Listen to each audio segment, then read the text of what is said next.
It was on a biting January morning, the sort that clutches the bones and paints the windows with a silvery frost, that I found myself once again seated opposite my brilliant companion in our snug sitting room at 221B Baker Street. Holmes had risen early, as was his wont when the weather sharpened his nerves, and now reclined languidly upon the settee, the remnants of his morning pipe smoke curling like ghosts toward the ceiling.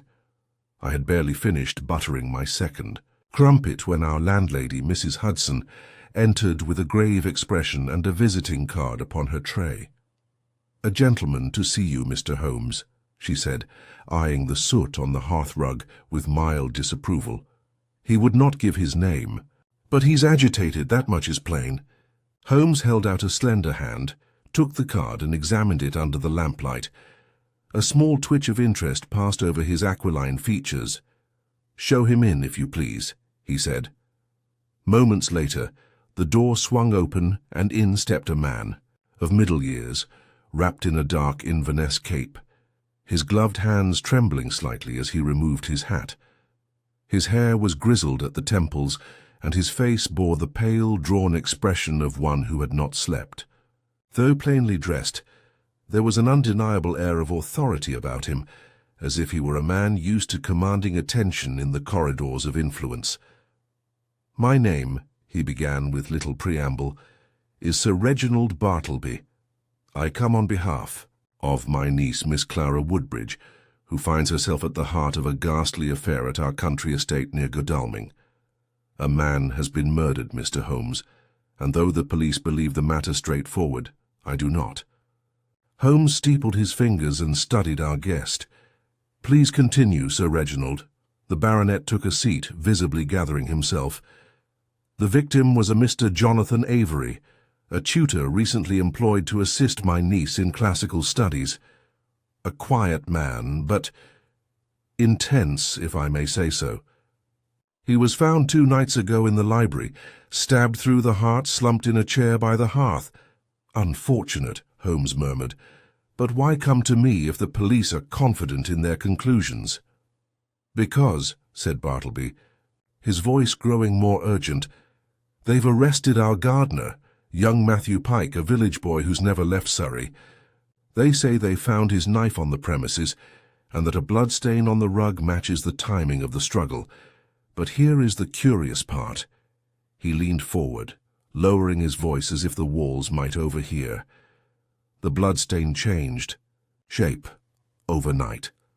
There was a silence. Holmes's gaze, which until now had been impassive, sharpened. "Changed shape," he repeated. "Explain."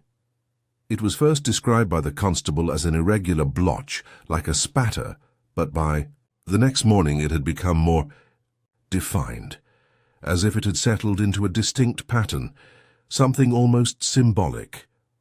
I could not suppress a shiver, nor could I blame Sir Reginald for his evident agitation. Bloodstains did not rearrange themselves unless some foul hand had tampered with the scene. "Has anyone else handled the scene?" Holmes asked, his voice now clipped and alert.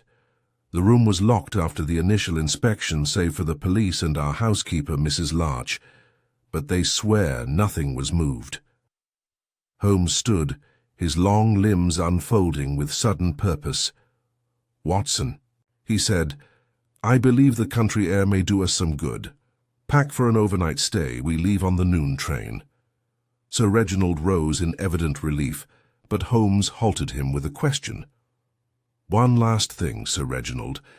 Did the shape the bloodstain took resemble anything familiar?" The older man hesitated. "Yes, or so said the constable.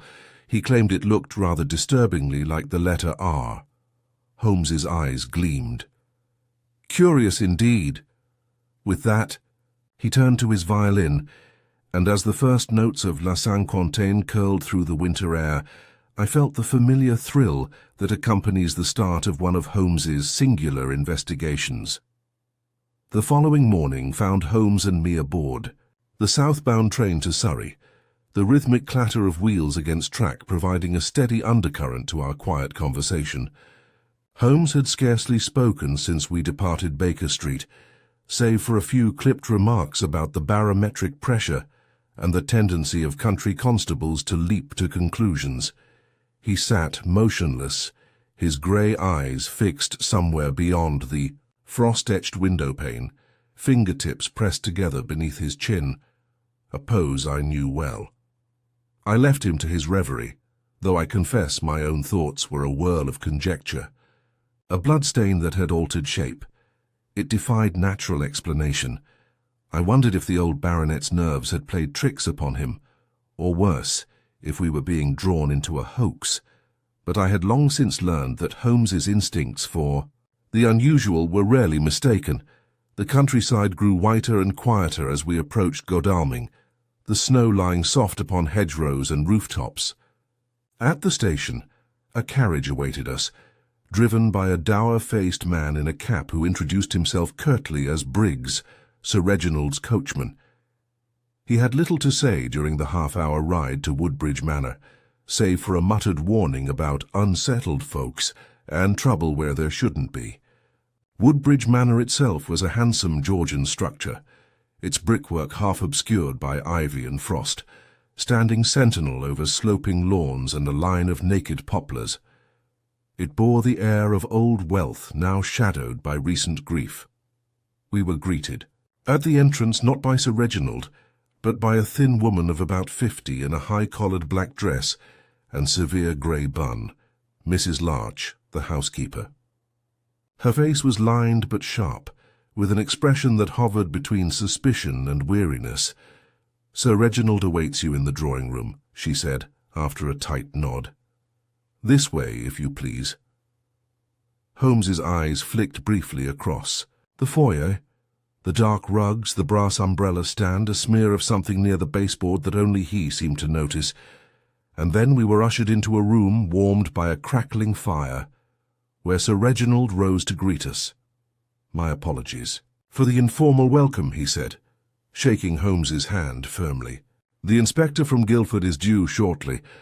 I thought it best you had a chance to see the scene before he arrives." "Quite so," Holmes replied. "Time has already been unkind to the integrity of this crime scene."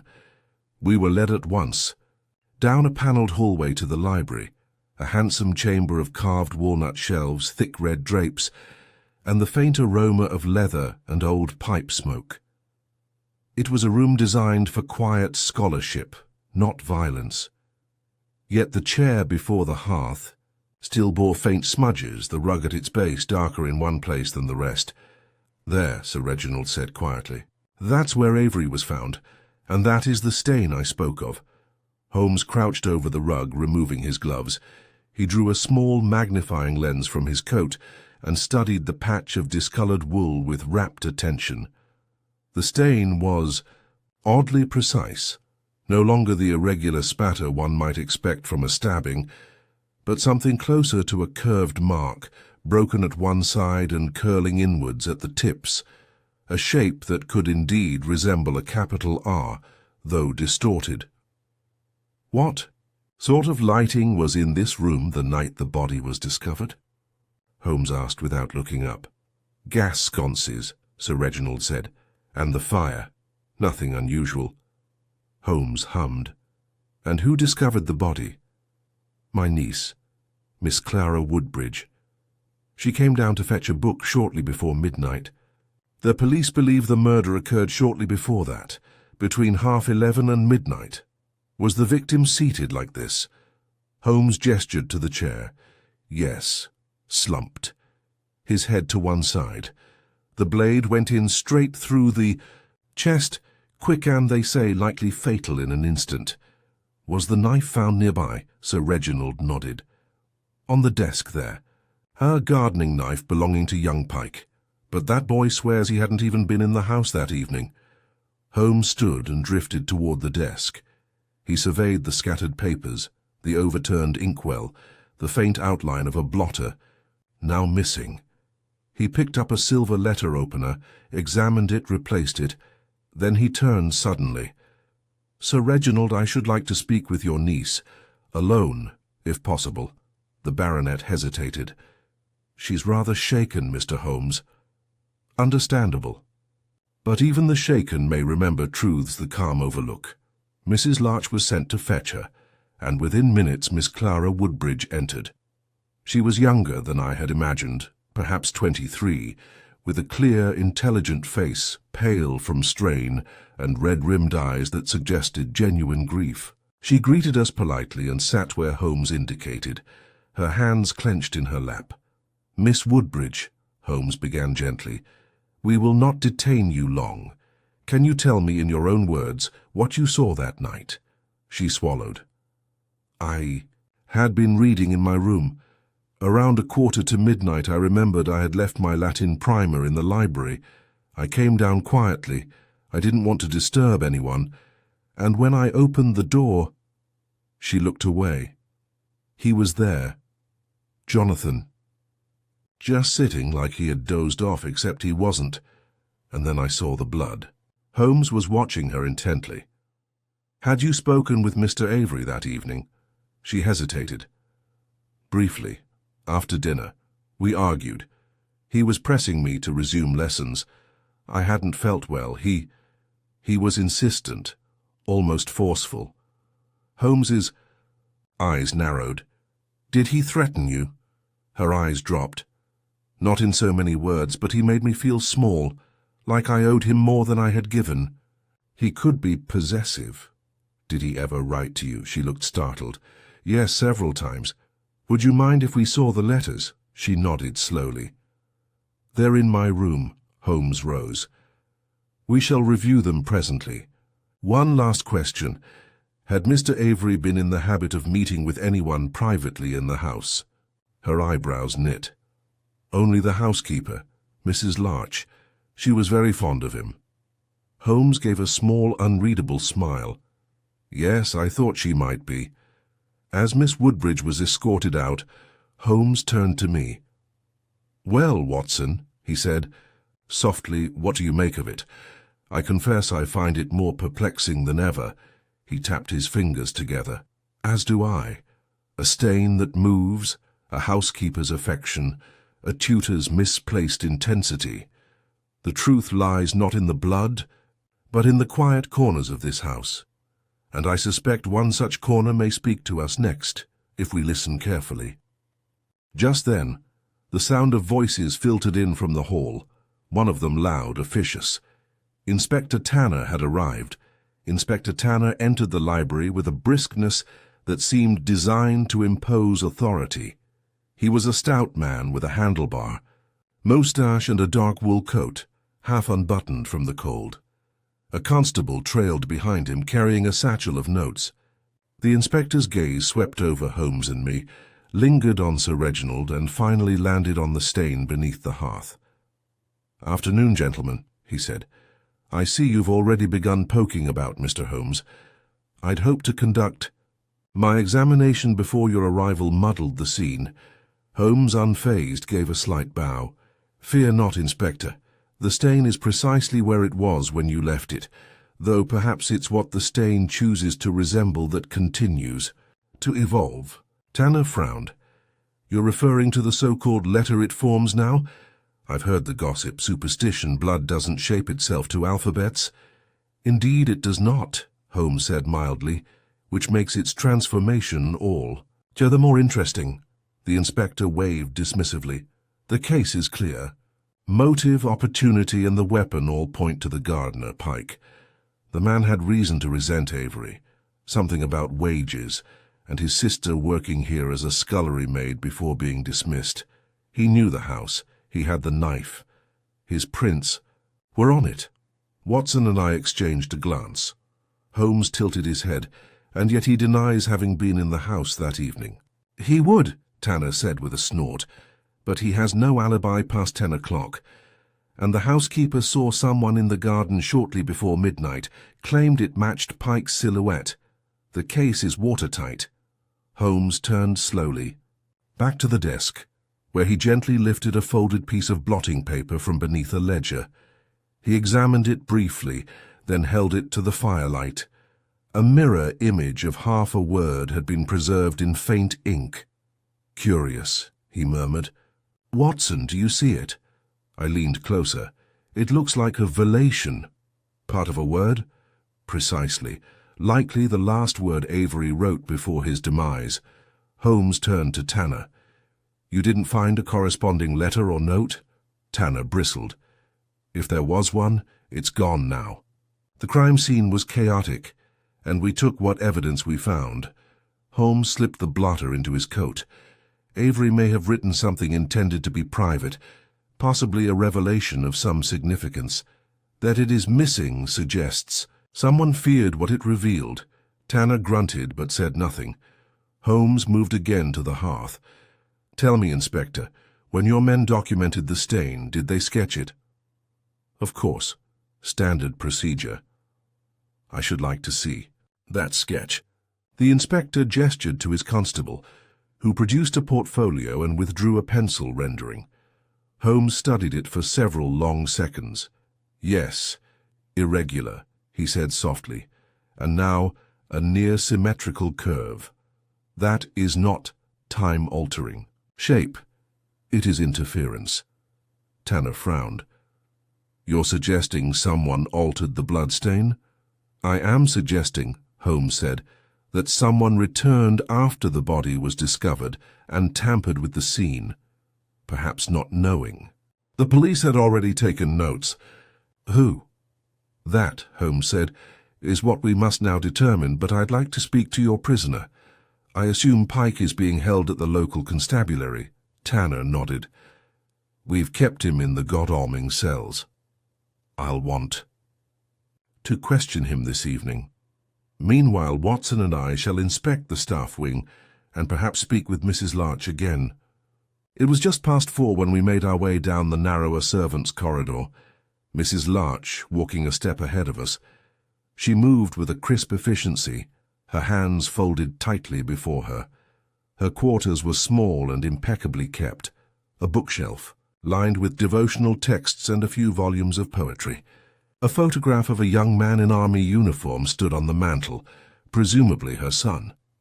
Forgive the intrusion, Holmes said, his voice more delicate than usual, but I'd like to understand your relationship with Mr. Avery. Miss Woodbridge said you were fond of him. She stiffened slightly. I respected Mr. Avery. He was refined, cultured, the kind of gentleman we don't often see out here. Did he return your regard? She gave him a sharp look. That's a rude question, Mr. Holmes, but an important one. I ask not to embarrass you, but to determine whether there was a personal stake involved, something that might lead to jealousy, resentment, or protection. Mrs. Larch sighed and looked down at her tightly clasped hands. He was kind to me. We would talk about books, about the world outside. I knew it wouldn't come to anything. He was too far above my station. But yes, I cared for him.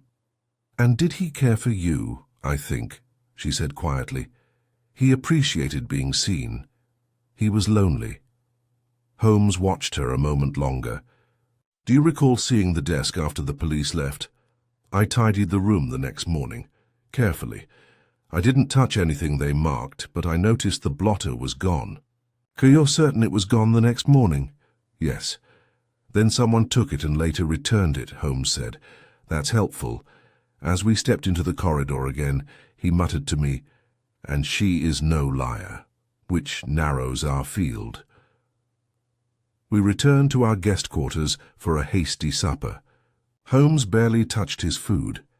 He sat at the edge of the window, staring out at the dimming fields. Snow had begun to fall again, casting everything in a pale hush. When the clock struck 7, we donned our coats and took the hired trap to the village jail. Matthew Pike was a raw-boned youth with straw-colored hair and dirt beneath his fingernails. He looked frightened but defiant as he was led into the interview room. Holmes studied him in silence for several seconds, then spoke in a tone that was neither accusatory nor soft. Matthew, you say you never entered the manor that night. Can you prove where you were? No, the boy muttered. I was in the shed behind the east garden. I often sleep there when I've had too much cider. There's no one to vouch for me. You knew Avery. I kept out of his way. He thought himself better than us. Always watching Miss Clara too close, if you ask me. Did you ever quarrel? With him? Once he said my sister had been too forward and got herself dismissed, but she only cried after he cornered her in the cellar. I told him I'd gut him if he touched her again. Maybe I shouldn't have said that. Did you use your knife for work? Always. I trimmed the hedges that morning with it, then left it on the bench. Anyone could have taken it. Holmes nodded, and one did.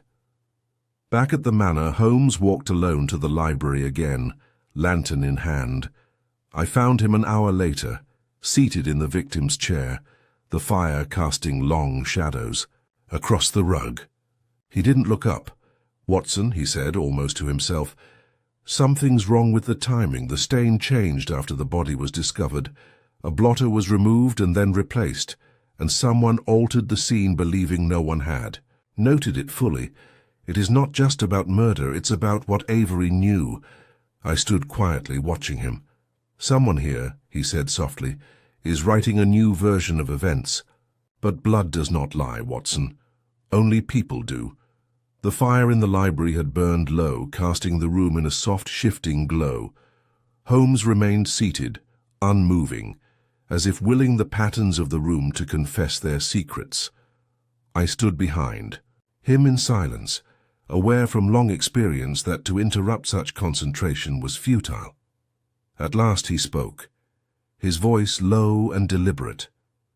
"Watson, do you recall how Miss Woodbridge described her argument with Avery?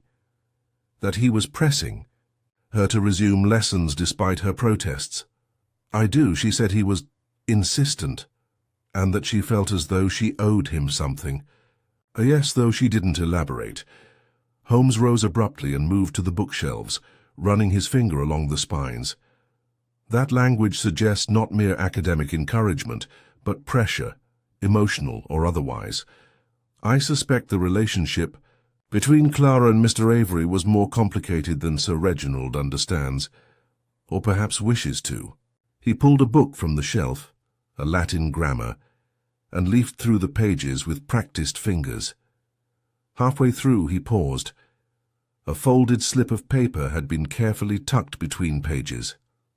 "Ah," he said softly, "our elusive revelation may yet be found."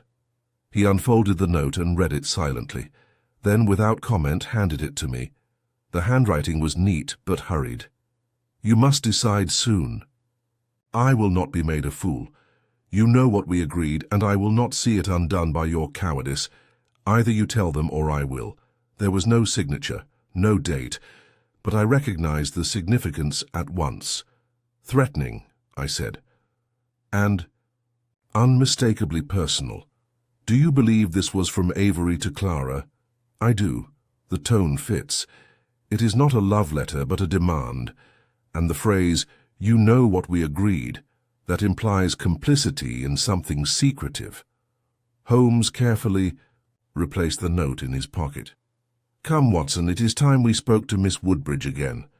We found her in the upstairs drawing-room, curled in a high-backed chair with a shawl about her shoulders. She stood when we entered, pale but composed. "I'm sorry," she said. "Have you found something?" Holmes inclined his head. "We have found what Avery left behind, an unsigned note tucked into a book you no doubt once shared with him. It references an agreement, a secret, one he threatened to expose." She faltered, her hands clutching the shawl. I don't know." "No lies, Miss Woodbridge," Holmes said quietly. "If there is any hope of uncovering the truth behind Mr. Avery's murder, it lies in that secret. I do not believe you killed him. But I believe you know why someone might." She sank slowly into the chair and covered her face with her hands. When she looked up again, her voice had softened. "It wasn't an affair, not in the usual sense. He wasn't affectionate. He was controlling. He told me he had debts, that he needed to marry someone with a dowry. He implied I would be selfish, not to help him, that my uncle's inheritance could rescue him." Holmes's eyes narrowed. "Did he ever threaten to expose anything about you?" Yes, she whispered. I wrote him foolish letters at first, admiring ones. He kept them. Then when I tried to break it off, he said he'd show them to my uncle, that it would ruin me. He said he'd tell everyone I'd promised him. Married him, did you? Holmes asked. No, she said firmly. But he wrote one of his own to my uncle. He said he would post it if I didn't comply. Holmes turned slightly. And this letter, was it sent? I don't know. Uncle... Reginald never mentioned it. Would you permit us to search your uncle's study? She nodded wearily. Yes, it's unlocked. Moments later, we were inside a smaller, more utilitarian room at the far end of the corridor. The study was dim and neatly arranged. Holmes began opening drawers with surgical precision. Within 10 minutes he had located a thick envelope labelled Private Correspondence, Clara Woodbridge. He laid the contents out on the desk. Most were routine: a school certificate, an old birthday, card, a childhood sketch. But nestled among them was a letter addressed to Sir Reginald in Jonathan Avery's unmistakable hand. Holmes read it aloud.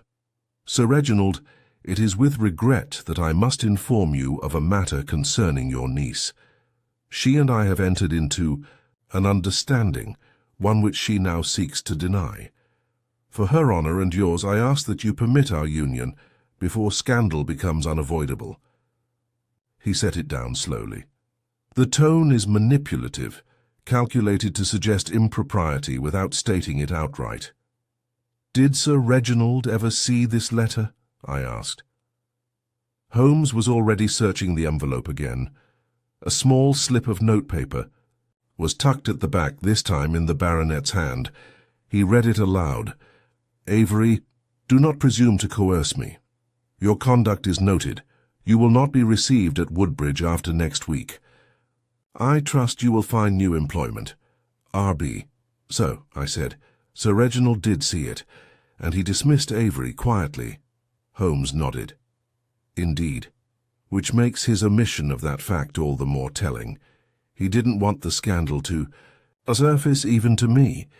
He slipped the letter back into the envelope, his expression thoughtful. We now have motive, humiliation, rejection, desperation. But motive alone does not place a knife in a man's chest. As we made our way downstairs, I asked what he intended to do with this new information. Observe, he replied, and provoke. Returning to the library, Holmes sent for Mrs. Larch. She arrived promptly, her hands again folded in front of her. Mrs. Larch, Holmes said pleasantly, do you still maintain you touched nothing in the room after the police departed? I do, she said. Only dusted. Yet we now know a blotter was removed and later replaced. It was missing when you entered and present when we arrived. Her lips parted slightly. I only meant I didn't move it. I thought it had been there all along. Holmes regarded her steadily. Mrs. Larch, Mr. Avery was not the gentleman you believed him to be. He was blackmailing Miss Woodbridge. He was dismissed by Sir Reginald. And someone, perhaps someone who cared for him too blindly, altered the crime scene to obscure what truly happened. For a long moment the room was silent. Then Mrs. Larch said softly, I found him too. After Miss Clara screamed, I came down before anyone else. I saw the blotter, I saw the stain, and I thought if it looked like something else, perhaps they would think it meant something, that it would mislead the police. I didn't kill him, Mr. Holmes. I only tried to protect him, even in death. Holmes gave no sign of triumph, only a quiet nod. You have told the truth now. That is enough, for the moment. We left her in the library, shaken but composed. As we returned to the corridor, Holmes said almost to himself, so many false faces, and still the most important one remains hidden. Avery had enemies, but I believe his killer had not just motive but access and precision. And you think you know who it is? I asked. I suspect, he replied, but I do not yet know. Tonight we confirm it. The snow had deepened during our absence from the outside world, and by the Time we returned to our quarters, the night had cloaked the manor in white silence. Holmes sat beside the hearth in our shared sitting room, his long fingers steepled, his expression carved from marble. I had seen him in such a state before, utterly absorbed, half present, his thoughts moving like threads through the eye of an invisible needle. I dared not speak until he did, though the silence pressed as heavily as the storm beyond our windows. At last he stirred. "Watson," he said, his voice distant, "what strikes you as the single most unusual fact in this case?" "There are many," I said, thinking aloud. "The bloodstain that changed shape, the hidden blotter, the forged, a narrative Miss Woodbridge was forced into by Avery. Mrs. Larch's misguided loyalty." Holmes waved his hand gently. "All of these are symptoms. I speak of the hinge upon which the case turns." I frowned, reviewing the facts as Holmes had taught me to, without sentiment, with clarity. "The altered stain is the most obvious anomaly." "Exactly," he said. "And why alter a stain after the fact?" Not to implicate Pike. He was already the perfect suspect, courtesy of his knife. No, this was not to create a trail, but to divert one. The alteration wasn't just about pointing away. It was about erasing something. I sat forward. "Then, the original shape must have been more damning than the R it became." Holmes's eyes lit with approval. "Just so. And now consider, who would have the composure to re-enter the murder scene alone and manipulate a stain under pressure?" I felt a chill, and not from the cold. Someone with authority, or someone above suspicion. "Indeed," Holmes said, rising slowly. "Let us walk, Watson, quietly." We crept down the hallway, lantern dimmed, our steps muffled on thick carpet. Holmes led me not to the library this time, but past the guest quarters to the rear wing, where Sir Reginald's private study adjoined his bedroom. Holmes paused before the heavy door, then turned the handle. It opened without resistance. The fire within had long since died to embers, but Holmes did not seek light. He moved directly to the writing desk and examined the inkwell. "Used recently," he whispered. "But Sir Reginald claimed no knowledge of Avery's blackmail. Why write tonight?" He opened a drawer, carefully rifling through its contents, until he extracted a thin sheaf of notepaper, freshly written, the ink barely dried.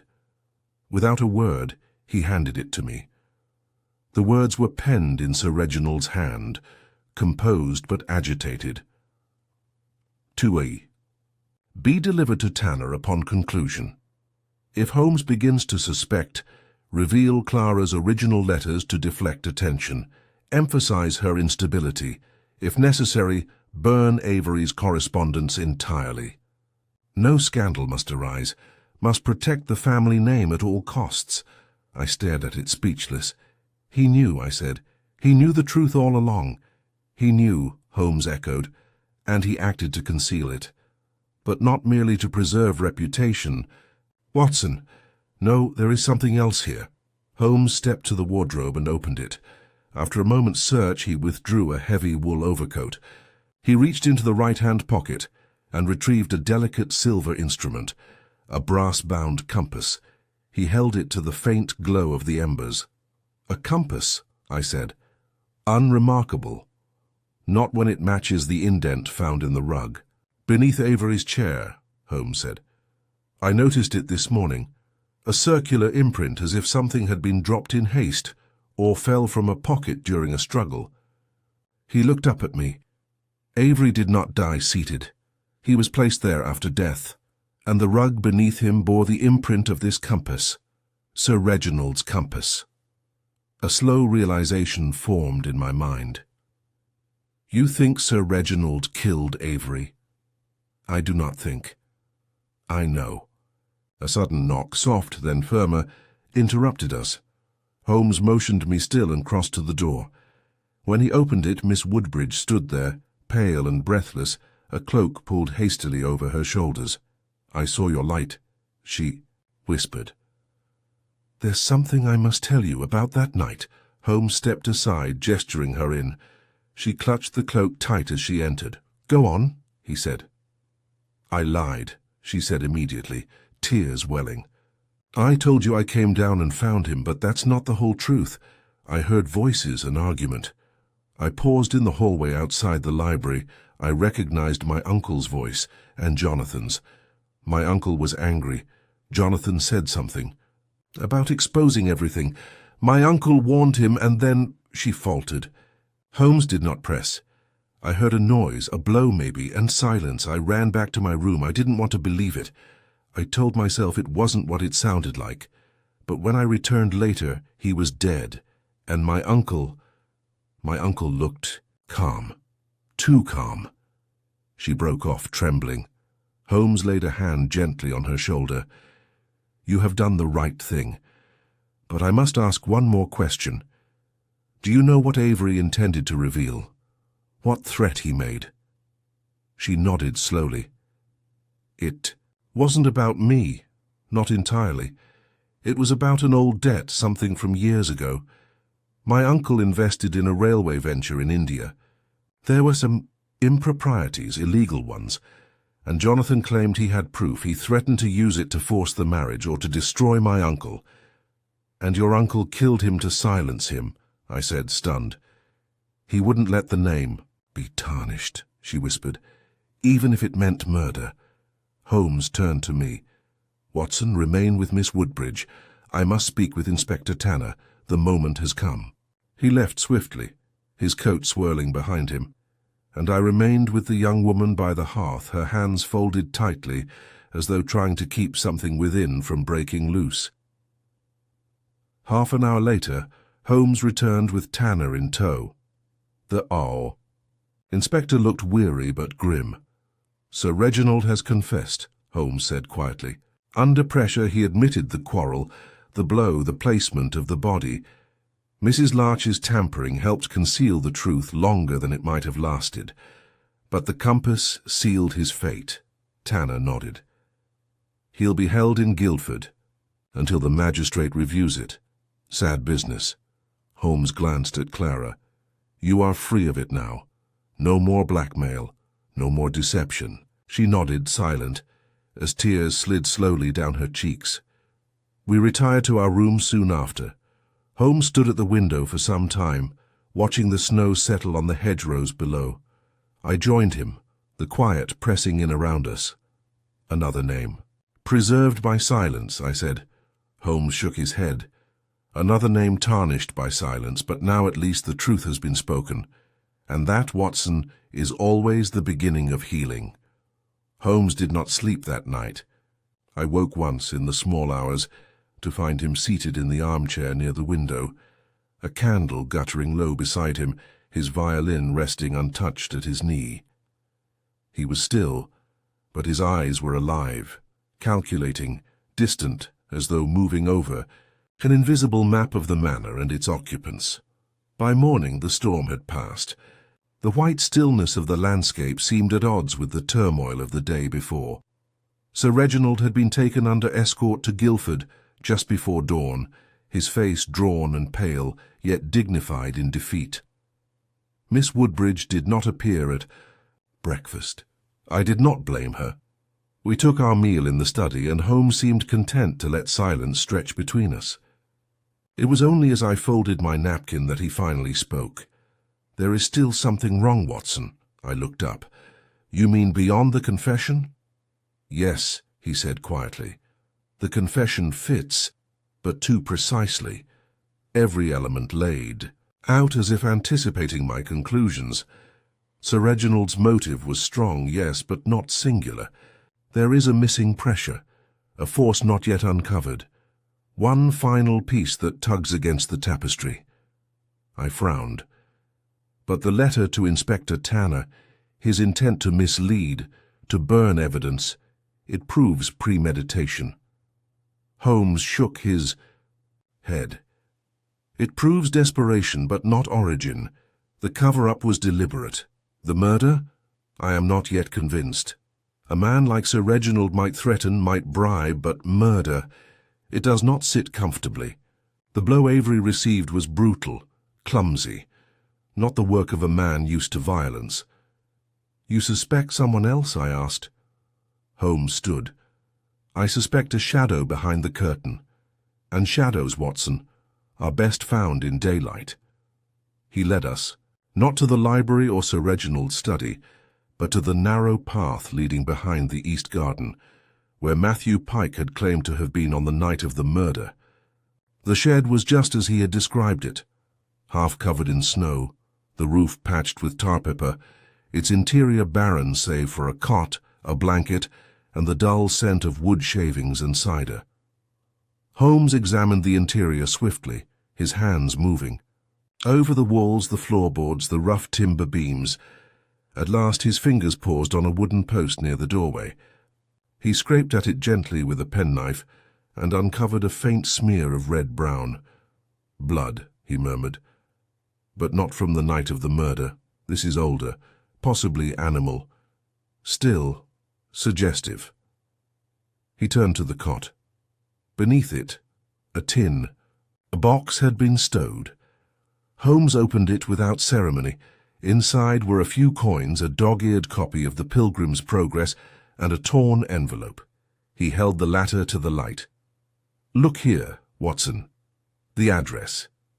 The envelope had once been directed to Miss Abigail Pike, care of Woodbridge Manor, Surrey. The handwriting was stiff and precise. Holmes turned it over. No return address, no date, but it had been opened, and by the look of it, torn hurriedly at one corner. "Abigail," I said slowly. "Matthew's sister, the one dismissed." "Indeed," Holmes replied. "And this came from Avery. Then she was more than a servant to him." "I believe she may have been the original victim," Holmes said quietly. "And what happened to her after dismissal?" "No one seems to know." As we returned to the house, Holmes paused at the door and turned to me. "There is one more room we haven't visited properly, the housekeeper's quarters. We questioned Mrs. Larch, yes, but only in passing, and yet she had access to every corner of the estate. We found Mrs. Larch in the back kitchen, chopping root vegetables with steady, mechanical rhythm. She looked up at Holmes's approach, eyes wary. "Good morning again, madam," Holmes said with quiet politeness. "Might we speak in private?" She hesitated, then nodded and led us to her modest quarters. The space was the same, orderly, precise, cold, but Holmes did not linger over the obvious. He walked to the small chest of drawers near her bed and opened the top compartment. "I must ask your forgiveness," he said gently, "for the intrusion, but truth, as you said yesterday, demands courage." She did not stop him. Within the drawer were neatly folded linens, a small photograph of a baby, and, beneath a flannel nightgown, a bundle of letters bound with a faded ribbon. Holmes untied them and glanced at the first. "Avery's hand," he said. "Written to Abigail Pike, not Clara." Mrs. Larch's eyes closed. "She came to me when he wouldn't listen," she said at last. "He promised her everything. Then he turned on her. And when Sir Reginald discovered the scandal, Abigail was sent away to a cousin near Southampton. She was pregnant." "She never returned?" I asked gently. "She miscarried, never the same again." Her voice shook. "And Avery never wrote again, never even asked, like she was nothing." Holmes replaced the letters and faced her fully. "Mrs. Larch, did you kill him?" "No," she said firmly, "but I wished it. I cursed him, prayed for some reckoning, but I never laid a hand on him." Holmes nodded. "Then one question remains. Who besides Sir Reginald had cause enough to kill Avery, and the access to do so unnoticed?" The answer came not from Mrs. Larch, but from the hallway, a soft voice, barely audible. "I did." We turned. Matthew Pike stood there, his face pale, his cap clutched in his hands. He stepped inside slowly, closing the door behind him. "I didn't mean to, I swear. But I saw him in the library that night, alone. He was burning something in the fire. I'd slipped in to fetch a set of pruning shears left behind. He didn't hear me." Holmes watched him intently. "And then?" "I saw him take out a letter. He was laughing. Said something about a last nail, how he'd ruined my sister. And was about to ruin Miss Clara. I snapped. He swallowed hard. I grabbed the shears and ran at him. He turned just in time. It wasn't like I planned it. I didn't even know I'd stabbed him until he dropped. Holmes's voice was quiet. And then? I panicked. I left the shears and ran. But I came back later after the police had left. I saw the stain. I tried to wipe it, but it spread. I didn't know what I was doing. Mrs. Larch must have come after me. Did Sir Reginald know? I asked. Matthew shook his head. No. He saw the scene and assumed Clara had done it, maybe in panic. That's why he covered it up. To protect her. He never knew I was there. Holmes glanced at me. The final shadow, Watson, revealed at last. We left the room in silence, leaving Matthew with Mrs. Larch, who reached out and took the boy's trembling hand. Holmes said nothing until we were back in the main hall, where sunlight now streamed through the tall windows. 3 people carried guilt, he murmured. Only one committed murder. But justice, Watson, is not always a simple equation. He looked at me, his face grave. And yet in this case, I believe we have solved the equation at last. We remained in the grand front hall for some minutes, the sound of the ticking long-case clock filling the silence between us. Holmes stood with one gloved hand resting lightly against the carved newel post, gazing up at the stained-glass window above the staircase, its fractured light slanting across his angular features. He looked pensive, but not at peace. I've always said, he murmured almost to himself, that the truth has layers, Watson. And while it may be sufficient to expose one, the full tapestry often lies deeper. You're not satisfied, I asked. I am closer, he said, but not satisfied, because for all his admission, young Pike left a gap in his tale, not in guilt, but in detail. He turned to me now, his voice gaining the edge it carried when clarity was near. He returned after the murder. Yes, but so too did someone else, someone who interfered with the scene in a more calculated way. The bloodstain, the blotter, the movement of the desk lamp, these were not the work of a frightened youth. Pike fled, but someone else stayed behind. And that person, Watson, remains unspoken. I frowned. But who, then? We've accounted for everyone. Miss Woodbridge, Sir Reginald, Mrs. Larch, and each with their own secrets, Holmes said, but only one with the intellect and presence of mind to methodically alter a crime scene in the small hours of the night. One, who had access to every corner of the house, and reason to protect not just a person, but an idea. A memory. He did not wait for my reply, but strode back toward the library with sudden purpose. I followed, heart quickening. The room was just as we had left it, orderly, quiet, the faint scent of extinguished fire lingering beneath layers of aged paper and smoke. Holmes moved to the desk, opened the central drawer, and extracted a single well-used journal. He opened it to a bookmarked page. Watson, he said, tapping the margin with a long finger, read this entry. I leaned over and scanned the passage. Mr. Avery in the library again tonight. Clara, distressed. I tried to speak to him, but he brushed me off. Too much pride, or perhaps fear. Still, I fear this will not end well, not with Abigail gone and Clara growing pale. It is as though the past returns each time heavier than before. The handwriting was familiar. Mrs. Larch's Holmes closed the journal with quiet finality. She knew. Not just about Abigail, not just about Avery's pressure. She saw the whole pattern forming, and she acted not from panic, but from belief. The belief that she was preserving something greater. But she swore she didn't touch him, only the stain. She did not kill him, that much is true. But she arrived after Pike had fled, and before Miss Woodbridge returned. And in those minutes, those crucial minutes, she redressed the room, composed the body, and manipulated the evidence to shape a narrative that would obscure Pike's involvement. She protected the boy as she could not protect her own child. I recalled the letters in her drawer, the photograph on her mantel, the soft tremor in her voice when speaking of Abigail. Holmes was right. This was not a crime of violence, but of intervention, a quiet rewriting of truth born of sorrow and regret. She must have seen him run, I said, and gone in after. Holmes nodded. She may even have suspected the boy's intent, perhaps had followed him out of fear or instinct, and when she saw the result she chose to act. I sank into one of the library chairs. And what now, Holmes? Do we turn her in as well? The authorities will scarcely distinguish between a murderer and an accomplice. He regarded me solemnly. There is the law, Watson, and there is justice. Sometimes the two overlap. Often they do not.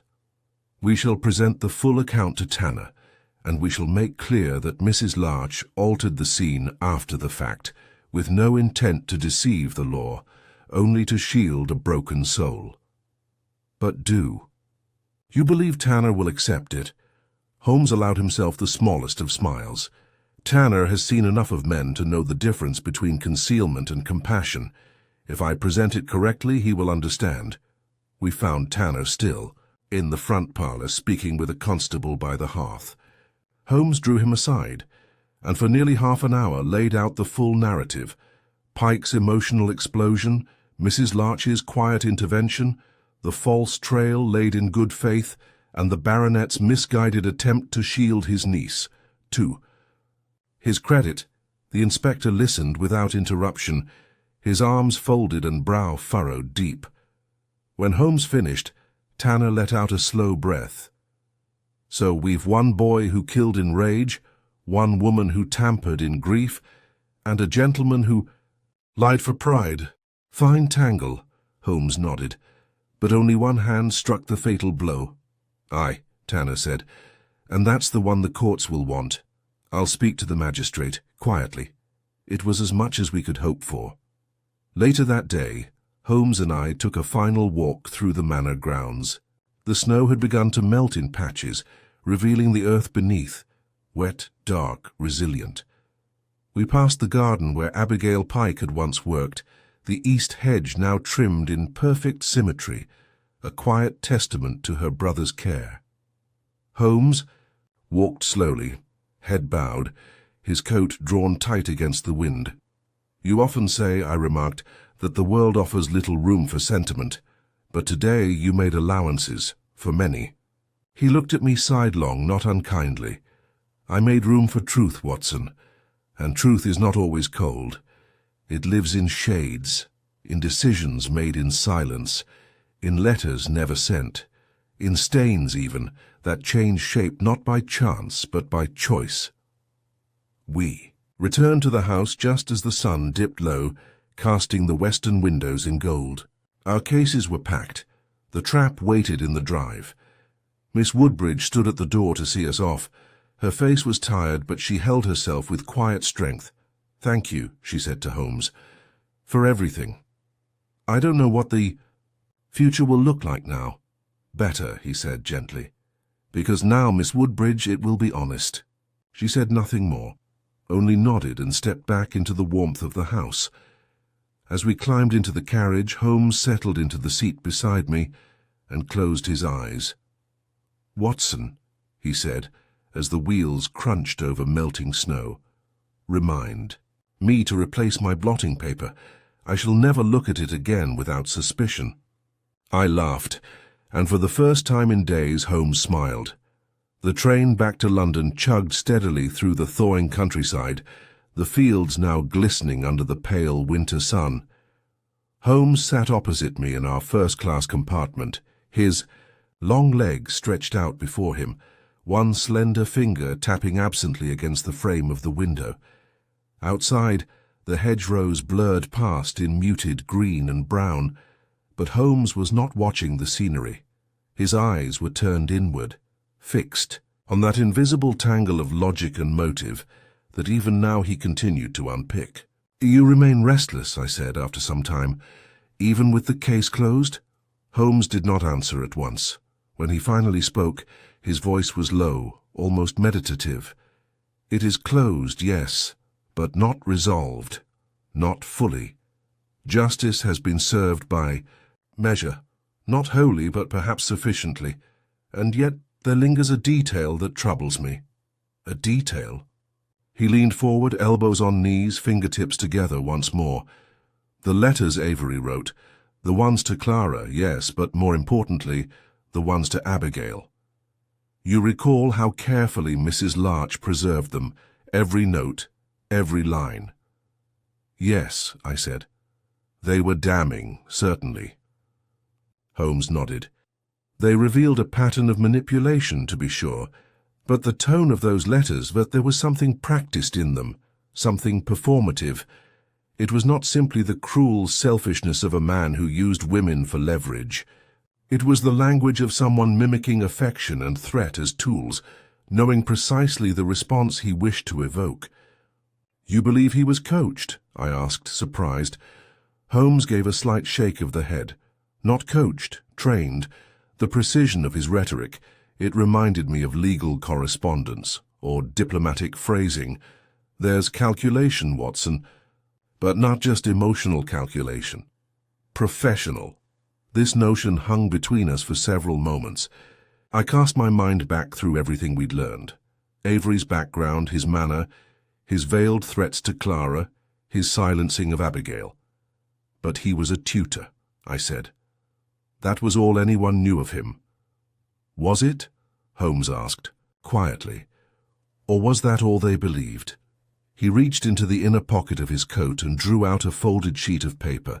I took the liberty, he said, of acquiring a copy of Avery's university record from Cambridge, thanks to Mycroft's influence, and in it I found a peculiar gap. He read classics for 2 years, then abruptly left. No note of expulsion, no illness recorded. Simply gone. 2 years later, he reappears in public records as a private tutor, but no one ever names the man who recommended him to Woodbridge Manor. My brow furrowed. Are you suggesting he was planted? Not planted, Holmes said, but useful. Someone noticed his skill, his ability to ingratiate, to insinuate, and used it. The question is, for what purpose? I looked at him sharply. You believe there's a wider game? Holmes's smile was faint, but not without warmth. I always believed that, Watson. As the train slowed upon its approach to London, he tucked the paper away and pulled on his gloves. When we reach Baker Street, I shall begin inquiries into Avery's London connections. There is a name that appears twice in his correspondence, A.D., signed with respect, never first names. If my instincts are correct, it may lead us beyond Woodbridge entirely. And to what end? That, Holmes said, rising as the platform approached, is what we must discover. Because when men like Avery die violently, they do not die alone. They leave a ripple. And it is often in the ripple that the true crime lies. We stepped from the train into the cool London air. The soot and smoke of the city pressed close, familiar and indifferent. A cab waited at the curb. Holmes gave the address of Baker Street, then settled back into the seat beside me, hands clasped. The official record, I said, will show that the case was solved, the murderer confessed, the baronet arrested, the family preserved. Holmes looked out. The window, it will. But it will also conceal the deeper wound, the one that allowed a man like Avery to thrive in the first place. We solved the murder, Watson, but we did not unearth the machine that built the man. At Baker Street, we found Mrs. Hudson busy at the hearth, airing out the sitting room. She offered us tea and news of the street, small domestic things that made the grimness of the past days feel momentarily distant. Holmes accepted her offer with unusual softness and stood before the fire, warming his hands. There's a comfort. To Baker Street, I said, settling into my usual chair. It's not merely home, it's sanity. Indeed, Holmes replied, and yet it is from here that we must pull the next thread. He moved to his desk and began sorting through the small leather-bound notebooks he kept for unresolved cases, and names of interest. One of them, slim and black, bore a silver A etched into the corner. He opened it. "I'll start with solicitor registries," he said. "Then financial directories.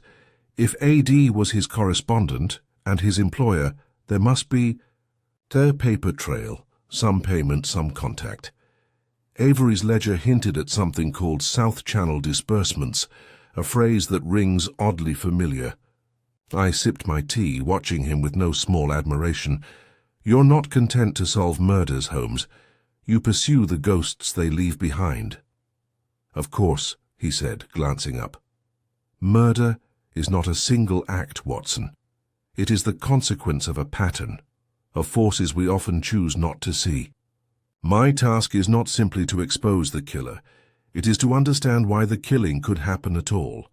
Outside, the gaslights flickered to life. London was cloaked in twilight once more, but in our sitting room the fire glowed steadily, and Sherlock Holmes leaned over his desk, already following the scent of something larger, darker, and perhaps more dangerous than any of us had yet imagined. And though I did not know then where it would lead, I sensed, as I always did, that the true mystery was only just beginning. The wind had shifted by morning, blowing sharp off the Thames and rattling the windows of Baker Street with a ceaseless tapping. Holmes was already deep in correspondence. By the time I emerged from my room, dressed, shaven, and guided more by the smell of coffee than by curiosity. He had arranged his desk with almost obsessive precision. The blotter, the ledger, the slender black notebook with its silver-etched A. He barely looked up as I entered. "Sit, Watson," he said briskly. "I have something." I complied, instinctively bracing myself. When Holmes's voice took on that clipped tone, it usually meant the first layer of the onion had been peeled away and something foul-smelling had emerged beneath. He slid a folded slip of paper across the table toward me. It was a copy of a wire addressed to a Mr. Alaric Dunstow, care of South Channel Holdings, Bishopsgate. I frowned. Dunstow. That was the name. A.D.? Indeed. He appears 3 times in Avery's journal, and twice in the correspondences. We salvaged, never explicitly, of course, but always with reverence. Avery referred to him as his sponsor in one instance, and as a man too valuable to anger in another. That level of wariness, Watson, denotes not mere business acquaintance, but someone who held a leash. And South Channel Holdings? Officially a maritime insurance firm with interests in cross-channel freight, but in truth, a shell, a facade used by a loose alliance of men with fingers in smuggling, illicit finance, and intelligence work, particularly concerning trade, routes vulnerable to foreign agents. You suspect Avery was employed as a courier of sorts? Holmes gave a thin smile. More a listener than a courier. He was embedded, Watson, sent not to carry messages, but to observe. His gift lay in coaxing secrets from the unsuspecting. Imagine the value of placing such a man within the domestic circles of influential families. Discreet, clever, morally unburdened. Perfectly placed to extract information under the guise of a tutor. But Woodbridge Manor isn't exactly the Foreign Office, I said. True, but Sir Reginald had dealings with parliamentary members during his time on the Royal Commission for Colonial Trade. His daughter Clara was once courted by a naval attaché. Even small links can matter, especially to the paranoid machinery of the intelligence world. And Avery's threats? Likely real, but they were less about marriage and more about leverage. I now believe Avery was threatening to expose his own handlers, or at least to use their names to shield himself from disgrace. In doing so, he crossed a line that someone had evidently decided should not be crossed. Holmes stood and crossed to the fireplace, where the coals still held warmth. He stared into them for a long moment, then turned back. "I intend to pay Mr. Dunstow a visit," he said, quietly. "South Channel operates from an office near Leadenhall Street. You needn't accompany me unless you wish to. You know, Very well, that I will. Excellent, then we go armed, not with pistols, but with discretion. By noon we were standing before a modest brownstone building with unadorned windows and a nondescript brass plaque. South Channel Holdings, appointments by correspondence only. Holmes pushed open the door and stepped inside without hesitation. The clerk behind the desk looked up. Young, blank-faced, already rising to intercept us, Mr. Holmes, said Holmes coolly, as if the man had summoned him rather than the other way around. And Dr. Watson, we are expected. The clerk hesitated. I'm sorry, sir, but I have no record, I imagine. That's the point. Holmes's tone was crisp. But Mr. Dunstow will see me. Kindly inform him the matter concerns.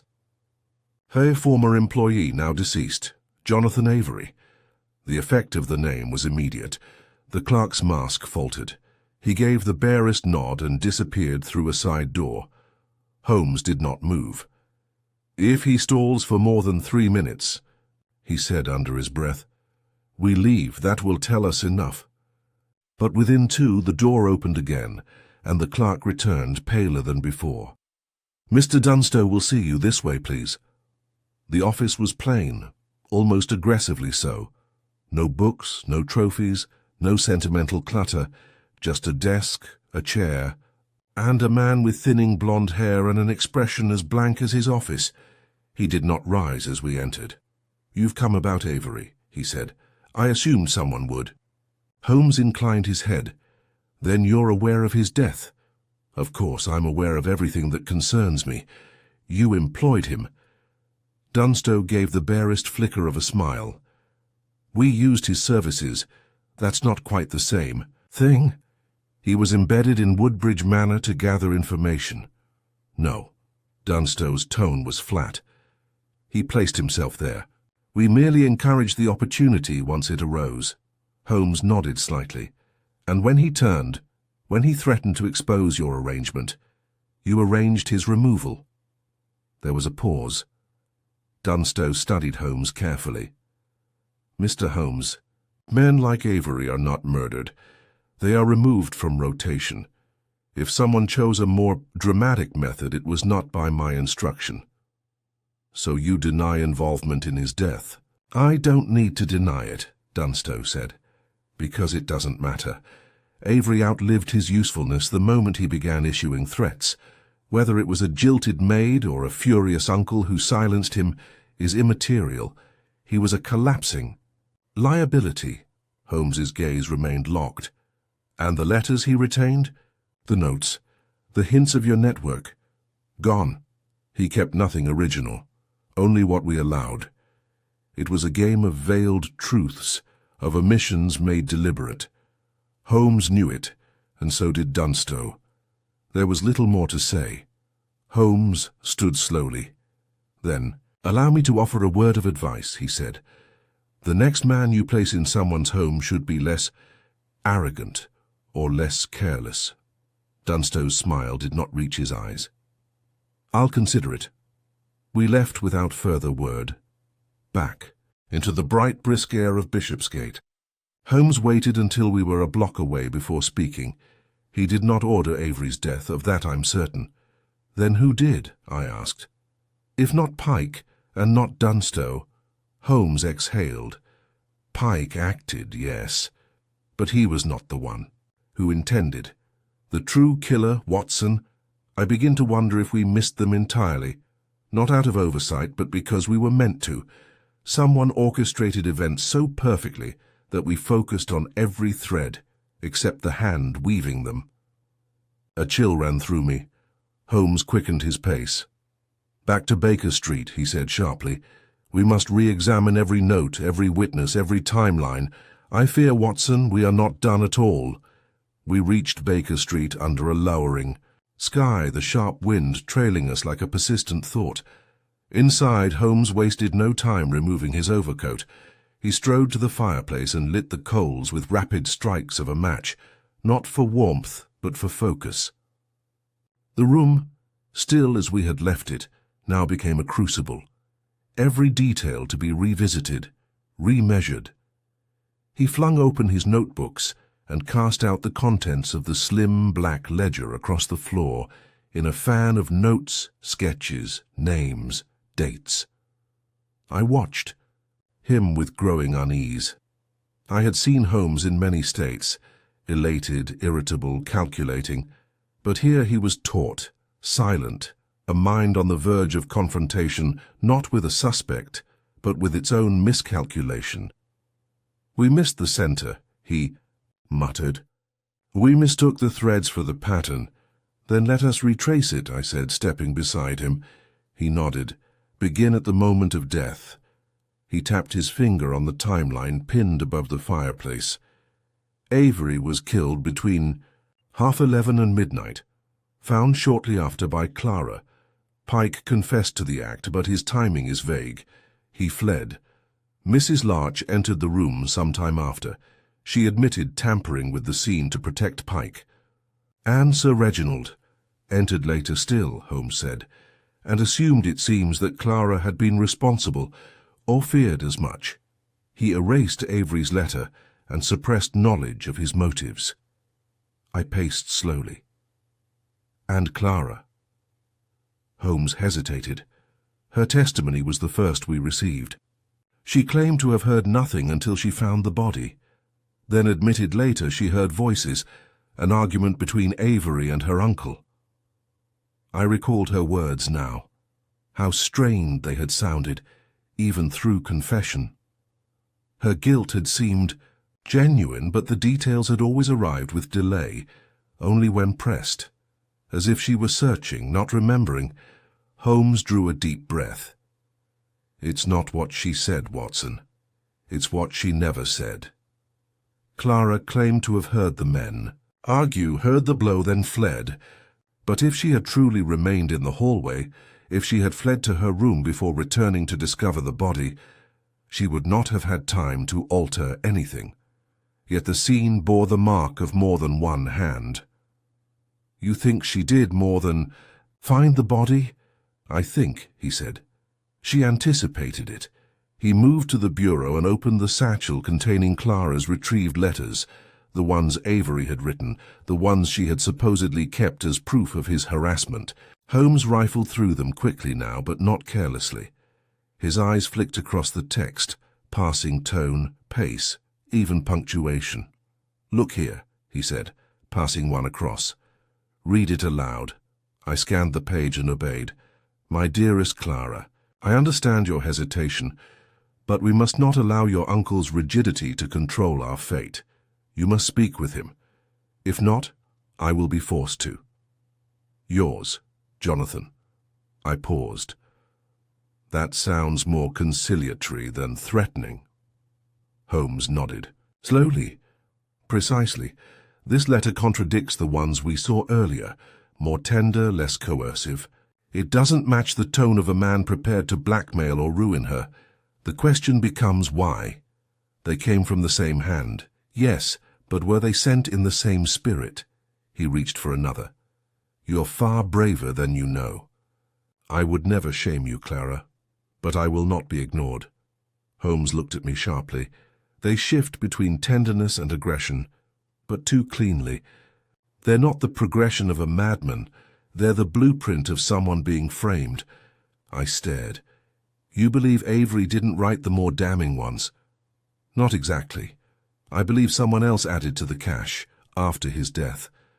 Enough to convince Sir Reginald, perhaps even to confuse the police, but carefully tailored.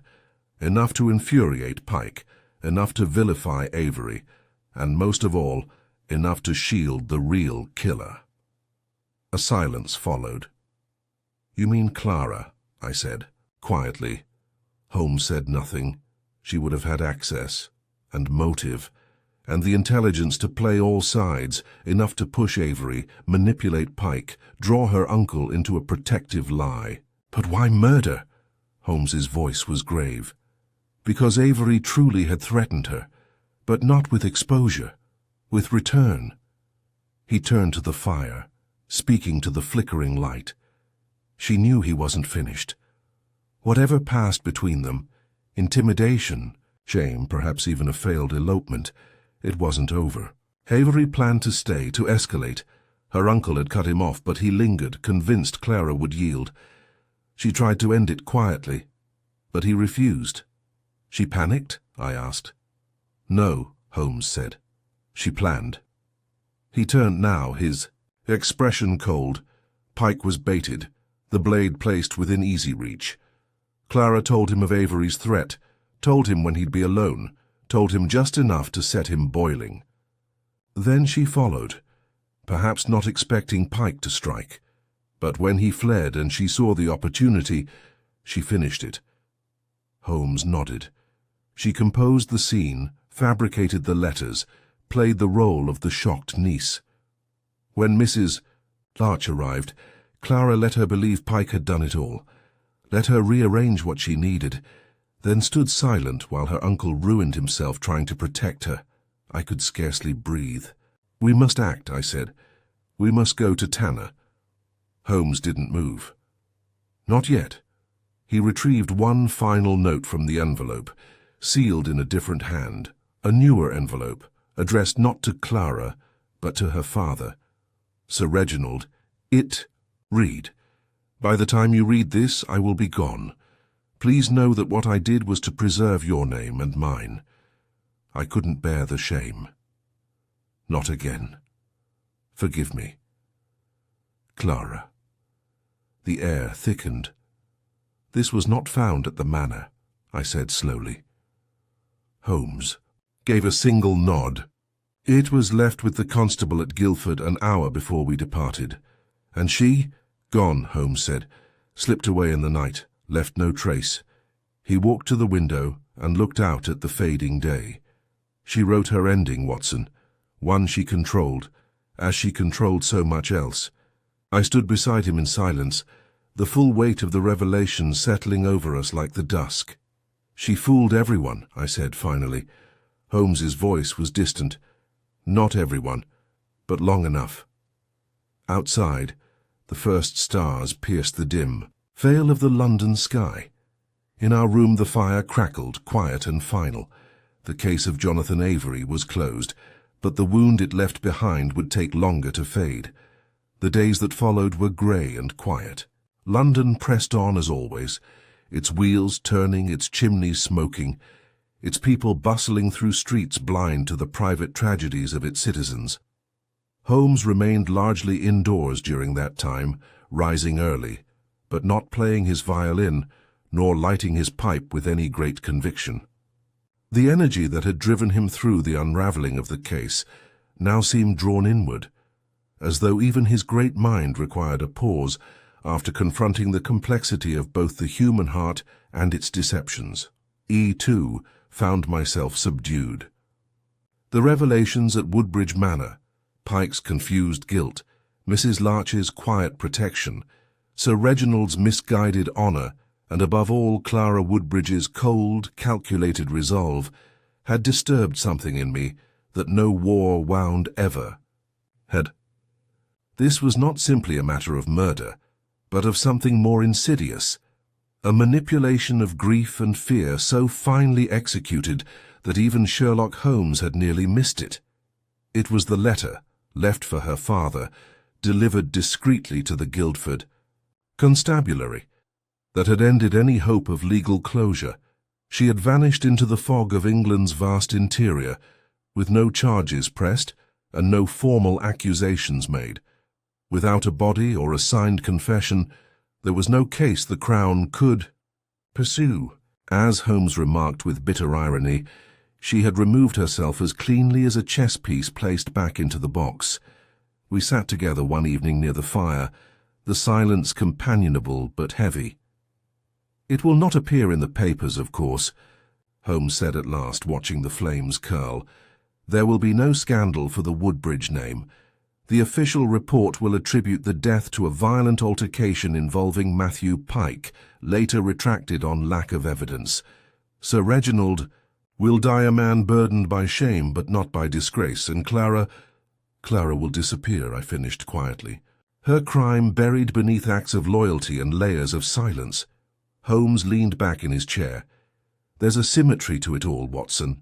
Avery, a man who manipulated women into silence, undone by a woman who mastered the same art more completely than he ever could. He threatened exposure, and she answered with erasure. I nodded slowly. She was not without conscience, Holmes. Her letter, she sounded remorseful. She was remorseful, Holmes said, but never uncertain. Her regret was real, but it came after the act, not before. Her clarity, her decision, was made the moment Avery refused to leave. I thought of her expression that last day at Woodbridge Manor. Pale, yes, and tired, but unafraid. There had been resolve in her eyes, the kind that comes from knowing you've taken a step you cannot undo. Holmes rose, walked to the window, and parted the curtain. Outside, Baker Street shimmered under gaslight and the glistening sheen of a passing rain. A cart rattled in the distance. A newsboy called out the evening editions. There is a reason, Watson, he said without turning, why I do not often speak of morality. My business is with truth, not justice, and in this case the truth came at a price neither the courts nor I could collect. He let the curtain fall. But you saw it, I said. You solved it. That must count for something. He turned back toward me. His eyes, though tired, held the glint of that unyielding flame I knew so well. It always counts, he said, even when no one else can say it aloud. The truth, once known, does not fade. It waits. And with that, he took his violin from the corner, tightened the bow with slow, deliberate motions, and played, not one of his melancholy airs, but something brighter, sharper. A clear ascending melody that filled the room like a bell struck at dawn. As I listened, I opened my notebook. There was still a case to record, still a lesson to be set down. I titled the page simply, Sherlock Holmes and the Bloodstain that Changed Shape. And beneath it, I began to write.